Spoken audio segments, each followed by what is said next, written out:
Hello, welcome. So today we're going to be looking at r/best of Redditor updates where OP discovers that their company is secretly giving parents thousands in benefits. So if that sounds like something you'd be interested in, then stick around and enjoy and like and subscribe. So this post has been compiled by Direct Caterpillar 77, who is not the original poster, just the person who has posted it in Best of Redditor Updates. And the title of this post was, "My company secretly gives parents thousands of extra dollars in benefits." See, when companies do things like that on the sly, I honestly think they are making the biggest rod for their own back, because do they think it's never going to come out? Do they expect that their employees are not going to talk eventually? So the original post was posted August 13th, 2024. I work for an organisation that prides itself on being generous and flexible to parents. I fully support that, despite the usual gripes amongst the childless employees you might imagine, e.g., we are asked to work more weekends and nights. A colleague of mine, a parent, is leaving the organisation and invited me to coffee. I thought it was just to have a farewell chat, but it turns out that they feel that the difference in parents versus non-parent benefits is so drastic they don't feel right leaving without telling someone. They let me know how stark the difference is, and it's way beyond anything I've seen before. Like, companies should never favour one over the other. Everyone should just get the same benefits. Like, I don't understand this. Like, it's weird. It's almost like punishing people who decided not to have kids. It turns out parents in my organisation, when they are hired or become parents, are offered a special benefits package called family benefits. This is not in any paperwork I have access to, including my onboarding work and employee handbook, and those who partake are asked to not share information about it with the non-parents, ostensibly to avoid any tension with childless employees. But the real reason is far more clear. It's because they don't want us to know how bad the difference is. Now, don't get me wrong, if a company is offering benefits such as medical and things like that, medical insurance, a lot of companies offer to then insure your kids as well, as far as I'm aware. I'm, again, not from the US, but I know that, I've heard of companies quite a few times now that they offer family medical packages, medical insurance and things like that. So I don't think that's really unusual, is it? So if that's all that is, I don't think that's a bad thing. Like, it's just something people who don't have kids obviously aren't going to have access to. But we'll read on, because I'm sure there's obviously more to it than this, isn't there? So the family package includes 10 extra days off, paid time off, 3 sick, 2 personal, 5 vacation. We have access to specific facilities, gym, pool, etc., and the family benefits package gives free gym membership and swim lessons to you, your spouse, and your children.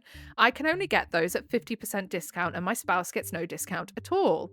Officially, we're a 1 remote day a week organisation. Those with children are allowed to be remote anytime schools are out. This includes staff members whose kids aren't school age yet and the entire summer. I don't think that's a problem. If you can work and do your job entirely remotely for the time that your kids are off, I think that's a good thing, and I think more companies should do that. We have several weekend evening events we volunteer for, where volunteering gives you comp time if you're a parent who volunteers and calls out day of due to childcare. You still get your comp day. As you might imagine, every event usually has about 25 to 30 people call out due to childcare. If the special event is child-focused, parents are exempt from volunteering and can attend with their family as guests, and they still get comp time. Yeah, see, things like that, they should just be, you take it in turns. And if you call out and it's something that is in your contract that you have to do so many of them, per week, per month, whatever, tough. Just because you've got kids doesn't mean you should be exempt from that all of a sudden. There is an affiliate discount program that includes discounts to major businesses not offered to the child-free employees. Not just child-specific businesses, but movie theatres, ride-sharing apps, and chain stores. Again, should be something that's offered to all employees, not just parents. We get a card we can add pre-tax commuting funds to, but parents in this program get a bonus of $100 a month. We get retirement, matching up to 2.5%, but parents get up to 5%. I'm assuming retirement is just a pension. Is that what that is? If you need to pick up kids from school, you don't have to work once you get home. As you might imagine, when given written permission to pass tasks off to others and log off at 2:30 p.m, almost everyone does. All told, my colleagues estimate that as a parent of 2 children, they saved upwards of $18,000 worth a year in benefits that are not available to me, in addition to the non-monetary benefits like time saved, not having to commute anytime schools are out, basically free comp time. Again, I think the whole thing of, oh, you don't have to work in office when the schools are out, you can work from home remotely. I think that's great. And more things like that should be available to parents because obviously when you have kids, childcare can be an absolute flaming nightmare. My one child can't do out of school holiday clubs because they won't have them because of their higher needs with the neurodivergency. Like they just won't have them. They say they're too much hard work, and I live in a very small area. So obviously childcare over holidays has always been an absolute flaming nightmare. But now, obviously, with working from home, I don't really have to worry about that. So if you can work somewhere where you can work from home, why would you not take that? And why would you not offer it if you were able to offer your employees that have children? But obviously, it needs to be fair, and you need to say, okay, if one of my employees is, they have an injury or whatever, they can work from home for as long as they feel comfortable until they feel comfortable coming back to work, so that you're making sure that this people are getting kind of the same. Obviously, it's going to always be a little imbalance with people with kids if they're offering family benefits because they're going to naturally get more benefits because they're getting more for more people. But at the same time, there are some things in there that I think are completely stupid, and it should be offered to everyone if it's going to be offered to people with kids, because people with kids aren't all of a sudden more important than people without, personally, is my opinion. And I have kids, and I don't think that we should just get handed everything just because we decided to pop out a couple sprogs. I am all for flexibility for parents, but knowing that my organisation is secretly giving parents this volume of benefits has me feeling disgusted at my organisation and disappointed in my colleagues who have kept it quiet. How do I approach this? Do I reach out to HR? Do I pretend it never happened and move forward? Is this even legal? I'm already planning to leave, and I was considering telling my fellow child-free colleagues before I left, but right now I'm just feeling lost. If you are feeling like this is unfair and it's really bothering you, you need to bring it up with your bosses, not HR. Not HR, do not go through them, because I found out through what commenters have told me that HR in the US are absolute butt crap. So don't reach out to HR, reach out to your bosses, say, I know what's going on here. Considering you're planning to leave anyway, you can be really bullshit with it. I know what's going on here, and I'm going to make sure everyone knows because this is not fair.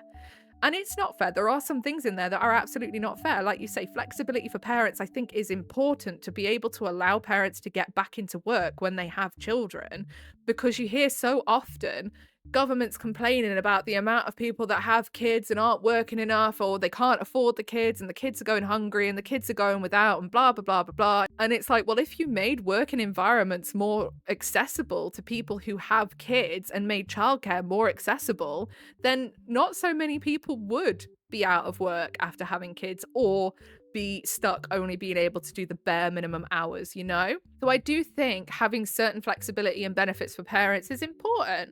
But I also think that you need to be being very clear with everybody else what those are, and that you are not blatantly favoritizing people who have kids and families. Update December 4th, 2024, 4 months later.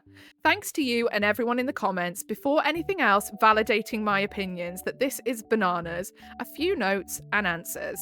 The child-free staff obviously noticed a lot of these things, most of them even. We just didn't assume our organisation's supervisors are running a secret benefits club, because that would be insane, right? To give some examples, most colleagues with kids made one weekly appearance in the office during the summer. Yeah, you're going to figure that out pretty quick, aren't you? When half the workforce disappears, but work is still getting done. So we attributed the extra remote days to their managers being nice, not a formal policy exemption. We'd see co-workers attend events as guests and loved when they believed in our events enough to bring their families, but we didn't know that they still got comp time. Honestly, the only people who took the 100% advantage of every perk offered, no questions asked, were independently known to be business hats. Oh, what a surprise. My favourite example, my boss is universally loathed in the office. They're the kind of person who emails you projects on a Saturday night, texts you about it on a Sunday morning, and then yells at you if it's not done Monday morning before they hand me all their work to leave the office at 2 p.m. The office has lovingly nicknamed them NWC for no white clothes because you'll never see them in the office between Memorial Day and Labor Day. Someone in the comments questioned how the child-free managers felt about this, and it helped me realise that every single person in the C-suite and director level had kids, as did probably 2/3 of the manager level. Yeah, so they're very biased then, aren't they? Most of the managers who didn't have kids living with them were older empty nesters who did have kids under their roof at one point. I honestly couldn't think of a single parent who didn't report to another parent. But I doubt that that had anything to do with these policies. Rolls eyes as high as possible. I should say that didn't impact who did or didn't get promoted into certain roles.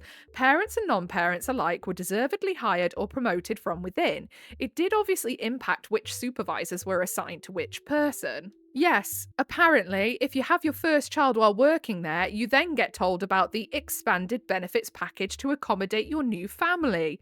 It seems the colleagues are so pleasantly surprised at all the benefits they aren't retroactively angry, or maybe they are and feel it's better to keep it secret. I mean, yeah, I bet it's both. It'll be they're so excited that they don't even think about the fact that, wait a minute, everyone else has been getting this who has kids and I've just been struggling or whatever.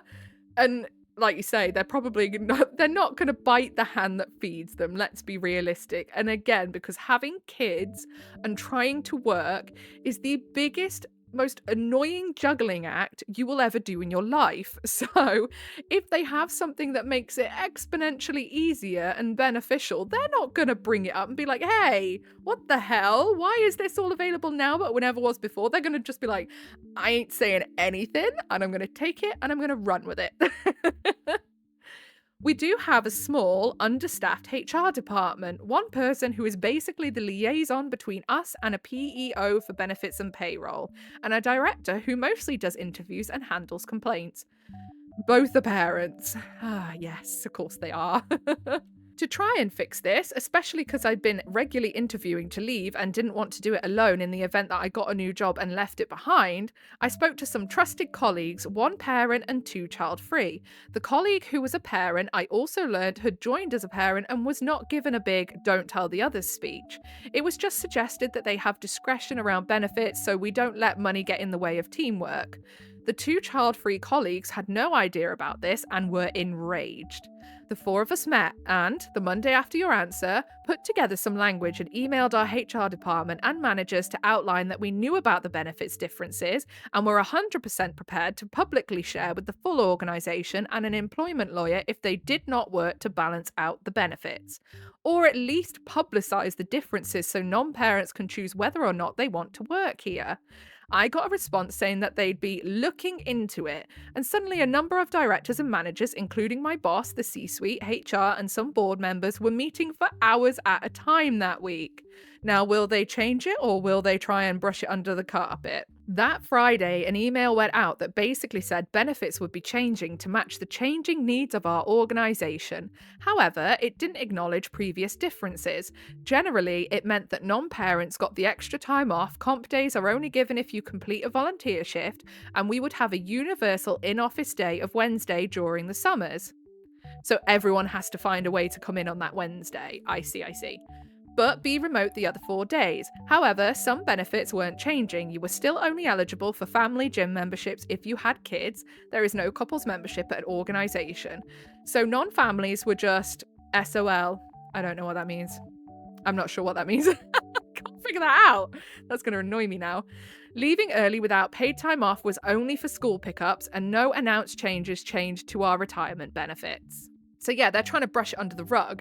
They are not acknowledging at all that these things have already been in place for ages and ages for people who aren't parents. They're going, oh, we're just changing them, but we are absolutely not going to tell you what the parents were getting beforehand. If not happy with the response, and we weren't, my colleagues and I were planning to tell everyone, but we didn't even have to. Sadly, I missed this while out of town for a wedding, but apparently a parent in the office got this email just before entering a Zoom. He didn't realise there were some non-parents already logged on and said out loud to another parent something along the lines of, "Did anyone else see that? I don't get it. It's just our benefits, but now I have to be in on Wednesdays." Cue the questions, cue the firestorm, cue everyone being told to log off and go home at noon on Friday. Since then, multiple people have quit out of pure rage, including some parents who were also told to have discretion and were disgusted with the organisation. I'm assuming then that that's the same kind of situation as with the friend that you discussed it with who also had a kid. They came in having already had children, so they were just told, "Oh, we don't discuss benefits here, please. Don't do that." And they weren't actually aware that no one knew. Oh dear. The C-level exec who originally spearheaded these benefits resigned, and all the non-parents have collectively agreed to refuse to go in the office until everything is more equal. Almost every benefit that was given to parents will now be offered organisation-wide. They are even creating a couple's gym membership. But interestingly, they have not touched the one thing that seemed to rile up the comment section the most: retirement matching. Yes, absolutely. If you're doing the same work and you're there for the same amount of time as your colleague who has kids, you should be entitled to the same pension. I think that's disgusting that you are getting half the pension of someone who's just decided to duplicate their DNA. Like, what? Apparently, because families with kids spend more money, and the change in economy means more young adults need financial support from their parents in their 20s. Parents need more money in retirement to make up for it. This is a sticking point the non-parents are really fighting against, and the organisation seems to be adamant they won't budge on.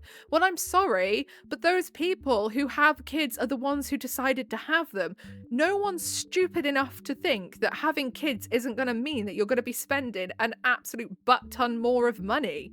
Essentially, you've now got a whole new person in your house, and I will tell you something for free. Kids eat way more than adults.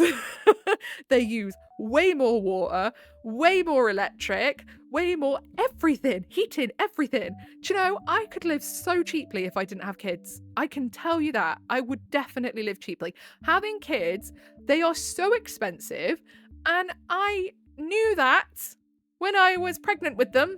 It wasn't a mystery. I kind of figured out that I would actually have to spend money to keep these little things alive, because I have to spend money to keep me alive.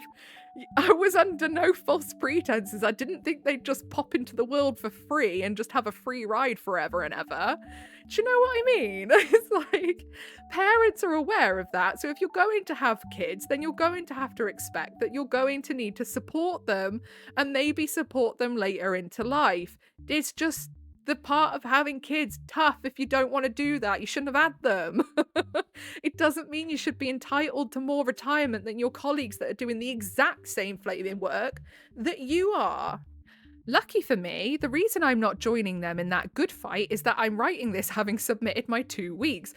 So you've basically set off the grenade, thrown it in and walked away. Oh, I love it. I love it. Found an interesting new job and used your advice on interviews and in negotiations, and submitted my notice.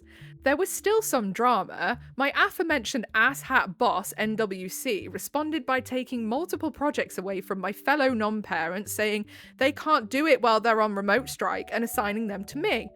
120 hours of group work to be done alone in 10 working days. Extra lucky for me, I have a family member and a college friend who are both employment lawyers. They helped me craft an email saying that because I've been assigned an unreasonable amount of work on an impossible timeline, after being a whistleblower for the benefits issue, I could and would sue for retaliation. I feel like this belongs in nuclear revenge, to be fair. An hour later, I got a call from HR letting me know that my work had been reassigned and that once I'd finished editing an exit doc for my successor, I could log off permanently and still be paid the full notice period and get my vacation payouts. Currently basking in the glow of paid fun employment. When I'm done writing this, my wife and I are going to go get drinks and lunch at 2 in the afternoon on a Tuesday. I love it. That's so funny. Thanks again to the comments for the suggestions and making me feel less like a bewildered baboon. And to you for your sage advice with the question and so many others. I'm aware of my privilege in having understanding colleagues and literally being able to text 2 employment lawyers and get good pro bono advice within a day. Not everyone has that.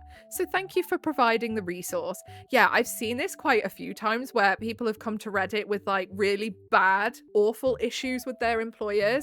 And the people of Reddit have just basically helped them out of a hole, essentially, that they would never have known how to get themselves out of in any point if they didn't have that. So yeah, the internet can be really good sometimes. It's a scary place, but it's also a really good place sometimes. Gwynazin says in the comments, I don't know how long the company had such a huge discrepancy on the benefits, but I am amazed it didn't get out after like a month for the same reason that it eventually did get out. Someone feeling bad and tattling, and someone who didn't know to really not share it with the childless having some loose lips. Edit. Seeing a lot of replies saying they're not surprised, but for me, it just takes one person who got fired or hates their boss and the company and leaves for a better job to spill the beans. One person who felt bad about the discrepancy and told a childless co-worker who's a friend and they're sympathetic to, like, what happened. One idiot parent to spill the beans accidentally and talk about it openly in front of a childless co-worker, like what happened. Both of those things did eventually happen. There's no way it wasn't going to be kept a secret forever. Yeah, I'm so surprised it didn't come out before that as well, because people talk and they talk and they talk and they talk and they drop themselves in it and all that lot. But at the same time, I can almost understand why it didn't as well, because obviously the people who have been reaping the benefits of these benefits are not going to want to get them taken away. So if they've been told don't say anything, then they're not going to, are they? And then they say, if this policy has been around for a matter of months, sure, that's not the case surprising. But if it had been going on for a matter of years, which is what it sounds like to me is the case, I'm just surprised it would have taken that long. Yeah, I am quite surprised it took that long, to be fair. And then Sunburned As says, I bet it leaked, but not all as a big dump like OP put together. Like Alice knew about the gym and Bob knew about work from home time, but no one sat down and detailed it all out. Yeah, like no one knew about it all clumped together. And I bet you a lot of the time, if people find out like one little thing or another little thing, they don't want to say anything because they don't want to get like ran out the company or something or out of a job. And then Creative Username says, the gym benefit is legal, the retirement benefit is definitely not. And for the others, you don't necessarily know how many vacation days your co-workers have given differences in negotiations or experience, and manager discretion could cover some of the others. Hard to know if people were making up time remote. I'm only a little bitter my employer pays an extra $15,000 per year in insurance premiums for peoples with families. Oh my goodness, that's quite a lot, isn't it? That's quite a lot. And insurance for, I'm assuming that's like medical insurance.